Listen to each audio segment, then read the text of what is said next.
It's a Toyota Noah. What? I had no idea that existed. Meanwhile, in the Toyota tank.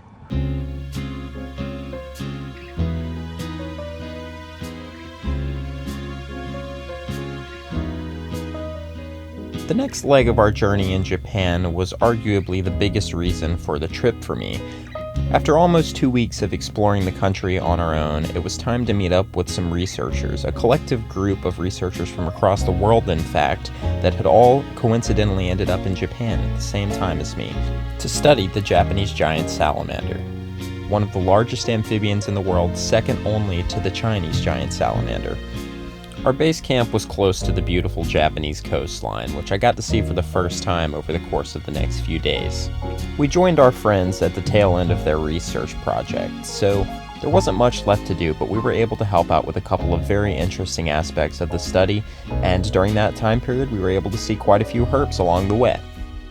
Look at the size of this isopod. Look at this thing.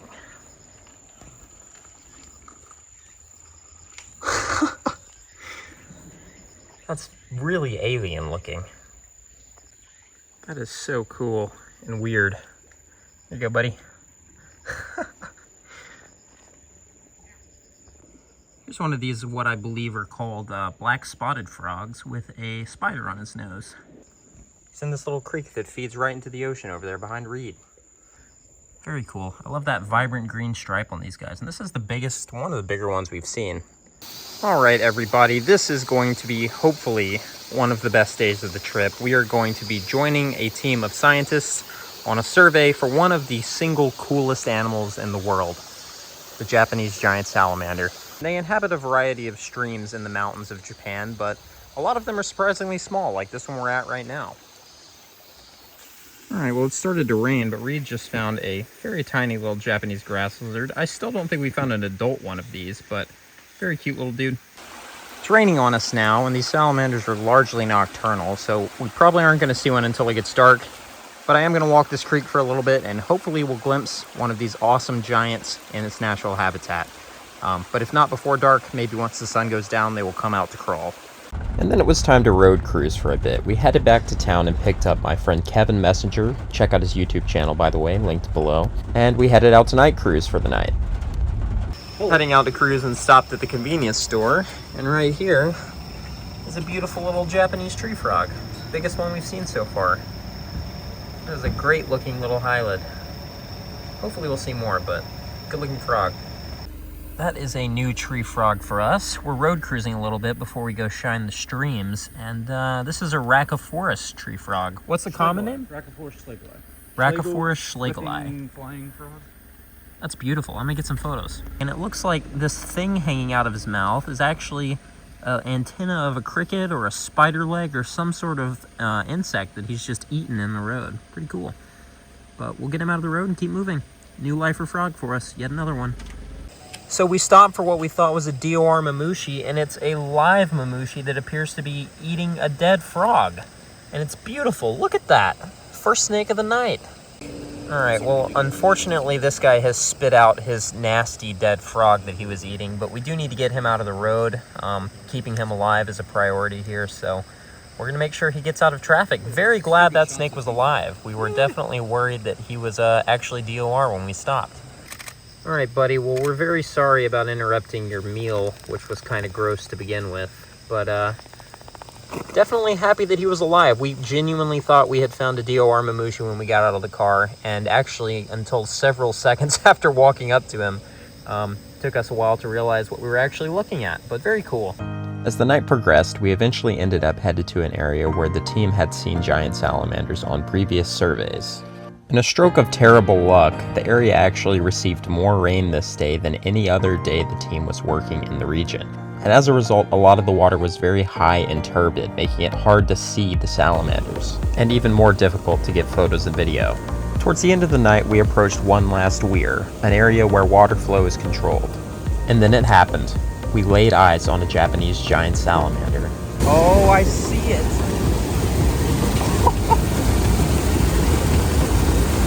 Oh my god! The The water was loud and murky, and I wasn't able to get fantastic video, but just seeing this animal was more than enough for me. I was over the moon to get a glimpse at one of these incredible salamanders in their semi-natural habitat. Unfortunately, these dams or weirs that are being built to control the water flow in this area are having incredibly negative effects on the giant salamanders. They're unable to move naturally throughout the stream corridor like they would have before it was altered by humans. We watched this incredible salamander move around for a few minutes as it kind of worked its way upstream towards the weir, realized it wasn't able to get up, and then turned around and went back downstream. And then eventually it settled into this little patch of vegetation where it was when we left it. Japanese giant salamanders are designated as a special natural monument and treasure of Japan. This means they're protected, but unfortunately, this can also complicate our ability to help them because we cannot physically help move them up these weirs. Like you'll see later in this episode, these giant salamanders will often try repeatedly to climb up the weirs, but because they're so large, they're unable to. Unlike these crabs, they need help from us to get up the weir. So consider supporting Sustainable Daisen, a non-profit organization dedicated to protecting the Japanese giant salamander and its habitat. Sustainable Daisen isn't only working hard to research these animals, but also to implement bypass slopes that will allow the salamanders to climb up the weirs and get to where they need to go to breed and reproduce. As awesome as this experience was, it was also very sad to see and photograph these salamanders struggling to get to where they need to be. So if you've enjoyed this video and the Japan series, please consider supporting Sustainable Daisen by clicking the link in my description of the video and checking out their website.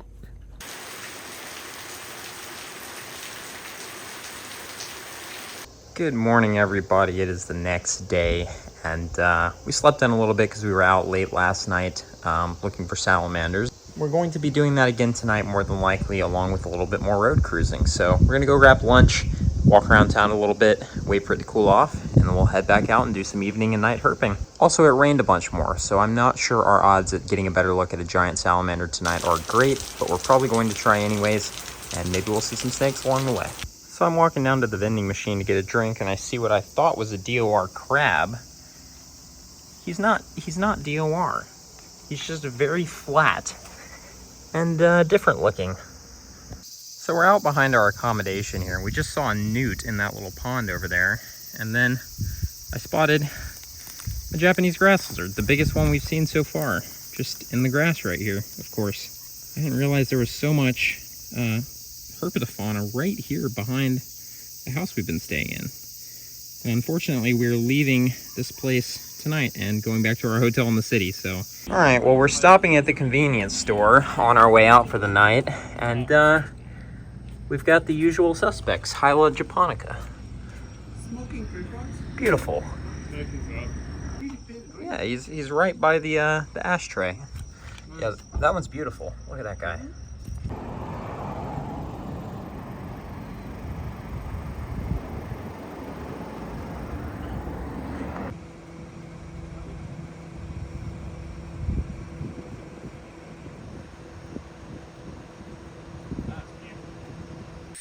All right, everyone, it's time to hit the field for the night. We're going out for another round of giant salamander surveys, helping these guys collect some data. And I think it's their last night here too. So last chance for us to see giant salamanders in clearer water, hopefully. And their last chance to collect the data they need for their work. So we're gonna get to the field. Hopefully we'll see some salamanders and maybe even some snakes. All right, here's a wrinkled frog. First frog in the stream of the night, and this is a pretty big one. We've seen some bigger ones, but I think a lot of the ones I've showed so far have been juveniles. Oh, there he goes. Oh my god, this one really sick.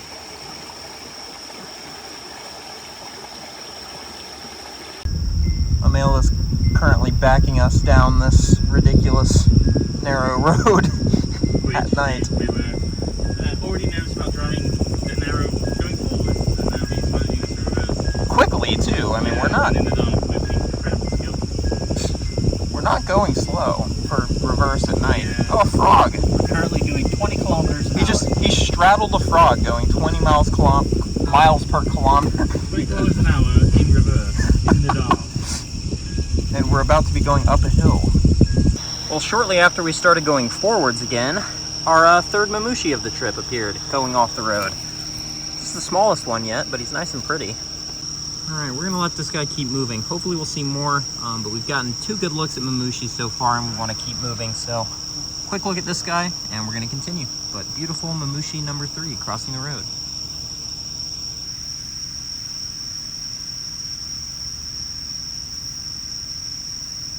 Oh my goodness, our second Mamushi of the night is huge and beautiful. Look at him. That is Nice one. Hell yeah. huge. 2 Mamushi so far already, and we're just kind of hopping around between spots currently. Awesome, great start to the night. So while we were looking at this guy, I looked over at the rice paddy and noticed another one coiled right off the side of the road. And I wasn't able to get any video because he kind of dipped off the wall, but I did get a quick photo that I'll overlay here. And apparently a male has found some newts down by the river, so we're gonna go look at those guys. 3 Mamushi so far tonight. Here's this guy in a little bit better light, and he does actually have a tick behind his eye there, which is kind of interesting. But I think this was my favorite of the trip so far. Huge and beautiful. So there is a ridiculous amount of newts right here. Look at this. Look at all these newts. I believe these are fire-bellied newts. But look at how many of them there are. There's one right here. There's a bunch over there. Look at this. Look at that. That is so cool. And there's so many of them right here. Look at this. Tons and tons of these fire-bellied newts. That is so cool. And you can kind of see a little bit of the red on the belly, but if I'm able to pick one up, we can take a look at the belly. I know this guy's actually eating something right now. Look at this. He's got like a piece of grass or something stuck in his mouth.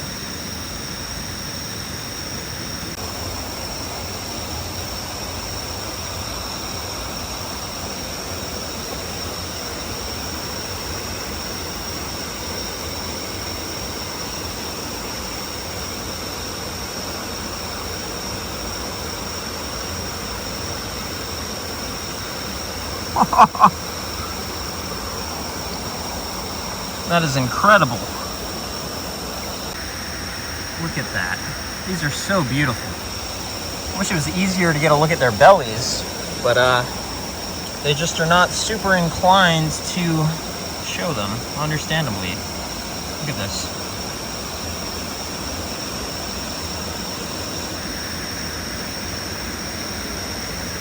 All right, here's one more look at this little colony of newts before we leave them to their business. There's 1, 2, 3, 4, 5, 6 right here, 7, 8.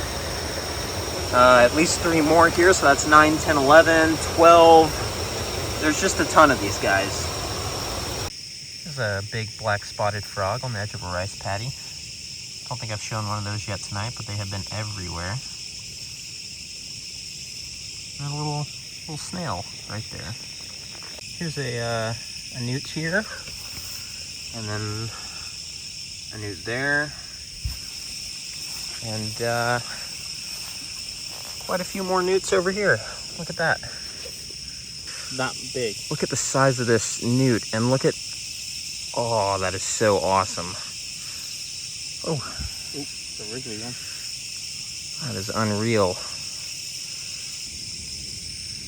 That is so awesome. And there is a huge giant. Is that a different one? Or have y'all seen that one?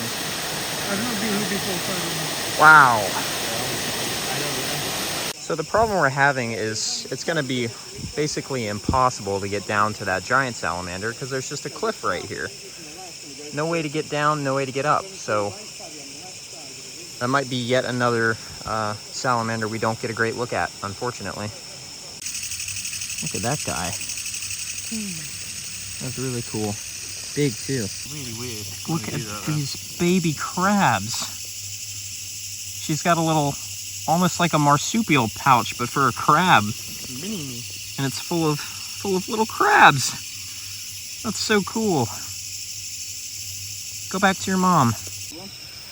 All right. We are making our way through some very thick vegetation along a rice paddy, where we'll hopefully be able to get down to the creek.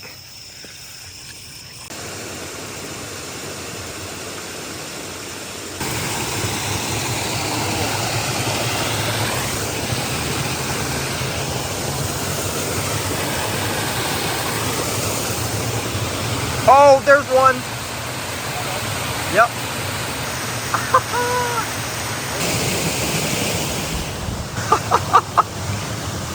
Oh, yeah. He's got a meal in him. There's a 4-line rat snake right here beside the giant salamander.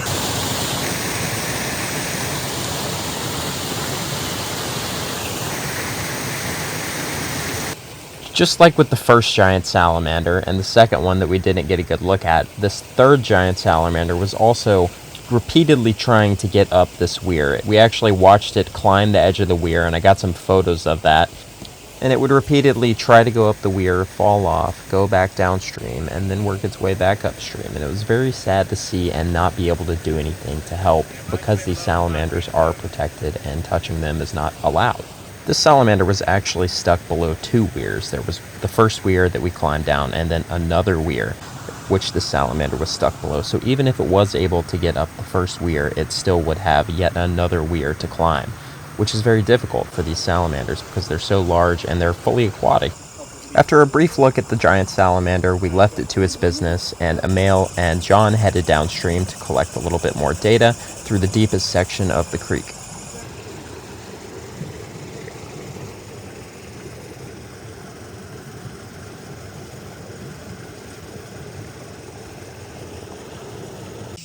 Alright guys, well, in the chaos of looking at that incredible giant salamander, this rat snake, I think, either came out from underneath the flowing water, or it came over the waterfall, but this is the first adult 4-line rat snake we've seen. We've seen a couple of juveniles, and I've wanted to see an adult, so just really crazy to see not only a giant salamander, but another one of the big targets for the trip in its adult form for the first time. Just right there, back to back, within seconds of each other. But a beautiful snake, definitely did not disappoint. This is exactly what I was hoping to see, a nice large adult at some point before we leave. It's been kind of a struggle to get the rat snakes, at least in their adult form, not in a pipe on the side of the road. So definitely a lot of great things happening tonight, and this is definitely one of the highlights of the trip so far. Finally seeing a fully grown adult, or almost fully grown adult, 4-line rat snake.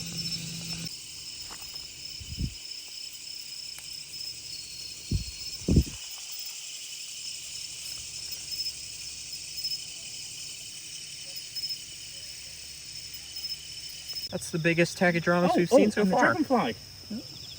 Nice. This little area is packed. Oh my god. Look at that long tail.